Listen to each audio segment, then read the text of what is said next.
there's this idea in Jungian psychology called the circumambulation. And Jung had this idea that you had a potential future self, which would be in potential everything that you could be. And that it manifests itself moment to moment in your present life by making you interested in things. And the things that you're interested in are the things that would guide you along the path that would lead you to maximal development. Now, it sounds like a metaphysical idea or a mystical idea even, but it's not. It's not. It's a really profoundly biological idea. The idea is something like, well, you're set up so that you're automatically interested in those things that would fully expand you as a well-adapted creature. Well, like, there's nothing radical about that idea.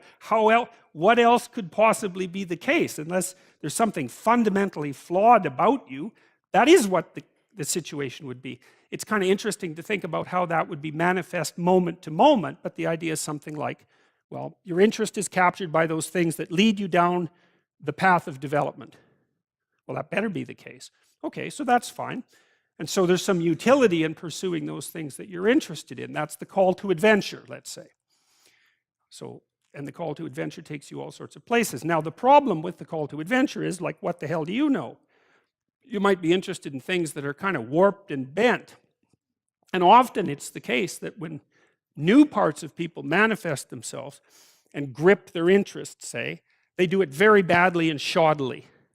And so you stumble around like an idiot when you try to do something new. That's why the fool is the precursor to the savior from the symbolic perspectives, because you have to be a fool before you can be a master. And if you're not willing to be a fool, then you can't be a master. So you're going to, it's an error-ridden process. And that's also laid out in the Old Testament stories, because the first thing that happens to all these patriarchal figures when God kicks them out of their father's house when they're like 84 is that they run into all sorts of trouble, and some of it's social and some of it's natural and some of it's a consequence of their own moral inadequacy.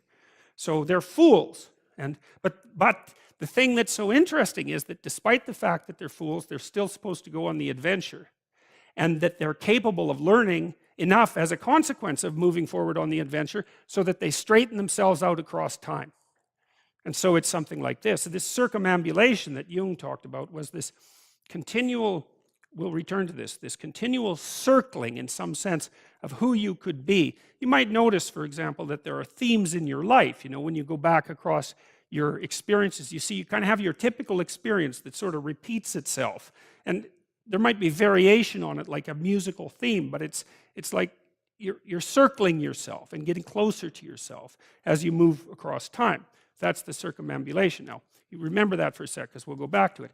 Okay, so imagine that something glimmers before you. It's an interest that's dawning, and you decide, well, first of all, you're paralyzed. You think, well, how do I know if I should pursue that? It's probably a stupid idea. And the proper response to that is, you're right, it probably is a stupid idea, because almost all ideas are stupid. And so the probability that as you move forward on your adventure that you're going to get it right the first time is zero. It's just not going to happen. And so then you might think, well, maybe I'll just wait around until I get the right idea, and which people do, right? So they're like 40-year-old, 13-year-olds, which is not a good idea. And so they wait around until it's waiting for Godot, until they finally got it right. But the problem is you're too stupid to know when you've got it right. So waiting around isn't going to help. Because even if the perfect opportunity manifested itself to you in your incomplete form, the probability that you would recognize it as the perfect opportunity is zero. You might even think it's the worst possible idea that you've ever heard of anywhere. Highly likely. Highly likely. So you have, Nietzsche called that a will to stupidity, which I really liked. So, because he thought of stupidity as being you have to take it into account fundamentally and work with it. And so you can take these tentative steps on your pathway to destiny, and you can assume that you're going to do it badly. And that's really useful, because you don't have to beat yourself up. It's pretty easy to do it badly.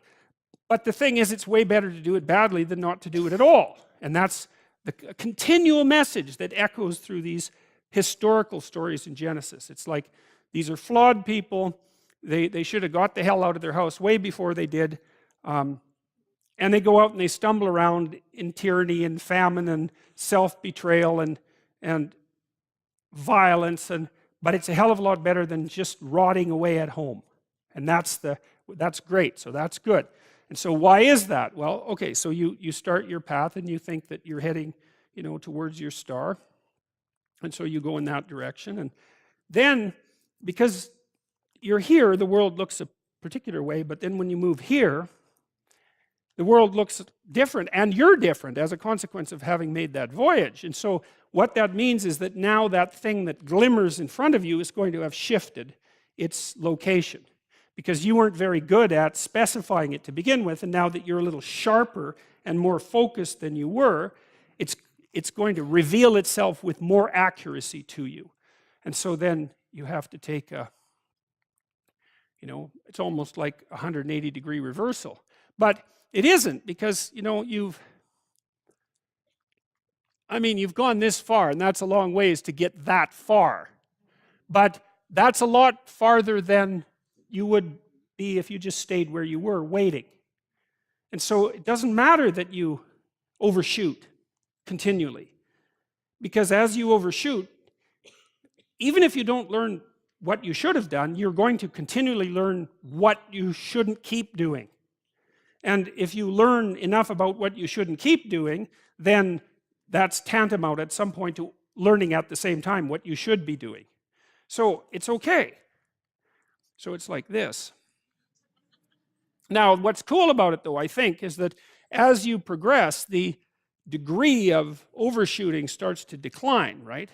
And that we know that there's nothing hypothetical about that. As you learn a new skill, like even to play a song on the piano, for example, you overshoot madly. You're making all sorts of mistakes to begin with, and then the mistakes,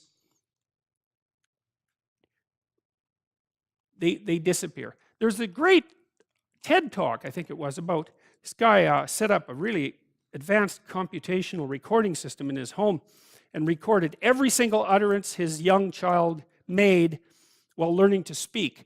And then he put together the child's attempts to say certain phonemes and put them in the list, and you can hear the child deviating madly to begin with, and then after hundreds and hundreds of repetitions just zeroing right in on the exact phoneme. So, you might not know this, but when kids babble, because they start babbling when they're quite young, they babble every human phoneme, including all sorts of phonemes that adults can't say. And then they die into their language, so that after they learn, say, English, then there's all sorts of phonemes they can no longer hear or pronounce. But to begin with, it's all there, which is really quite interesting. But so as they learn a particular language, they zero in on the proper way to pronounce that, and their errors minimize. And every time you learn something, that's how it is. And that's really useful to know, too, because it means that it's okay to wander around stupidly before you fix your destination. Now, you see that echoed in Exodus, right? Because what happens is that the Egyptians, or the Hebrews, escape a tyranny, which is kind of whatever you do personally and psychologically when you escape from your previous set of stupidly held and ignorant and stubborn axioms. It's like, away from that tyranny. It's like, great, I freed myself from that. Well, then what?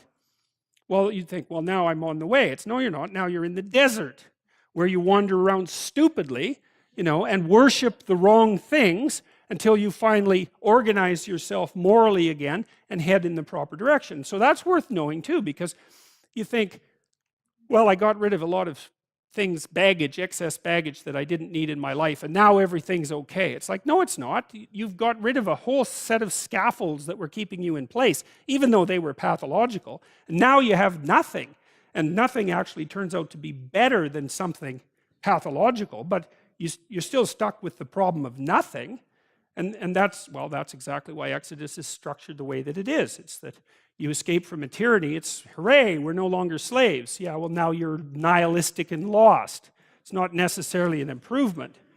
But it is it's also useful to know that, because you can also be deluded into the idea that, imagine that you're trying to become enlightened, which might mean to turn all those parts of you on that could be turned on. You think, well, that's just a linear pathway uphill. It's just from one success to another. No, it's not. It's like, here you are, and you're not doing too badly, and the first step is a complete bloody catastrophe. It's worse.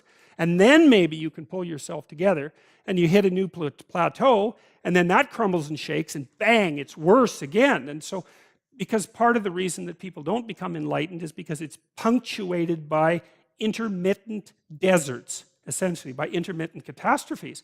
And if you don't know that, well, then you're basically screwed, because you go ahead on your movement forward and you collapse and you think, well, that didn't work, I collapsed. It's like, no, that's par for the course. It's not indication that you failed, it's just indication that it's really hard. And that when you learn something, you also unlearn something. And the thing you unlearned is probably useful, and unlearning it actually is painful. You know, let's say if you have to get out of a bad relationship. It's like there isn't any relationship that's 100% bad. And so when you jump out of it, well, maybe you're in better shape, but you're still lonesome and disoriented, and you don't know what your past was, and you don't know what your present is, and you don't know what your future is. That's why people stay with the devil they know instead of, you know, looking for the devil they don't know. So anyways, the fact that you're full of faults doesn't mean you have to stop. And thank God for that. That's a really useful thing. And the fact that you're full of faults doesn't mean that you can't learn. And so you can posit an ideal, and you're going to be wrong about it, but it doesn't matter, because what you're right about is positing the ideal and moving towards it. If the actual ideal isn't conceptualized perfectly, well, first, surprise, surprise, because like, what are you going to do that's perfect? So it doesn't matter that it's imperfect. It just matters that you do it and that you move forward. So that's really positive news as far as I'm concerned, because you can actually do that, right? You can do it badly. Anyone can do that. So that's useful. Okay, so like if you were an efficient person, you would have just done that. But you're not. But who cares? You know, you still end up in the same place. And maybe the trip is even more interesting. Who knows? Probably too interesting.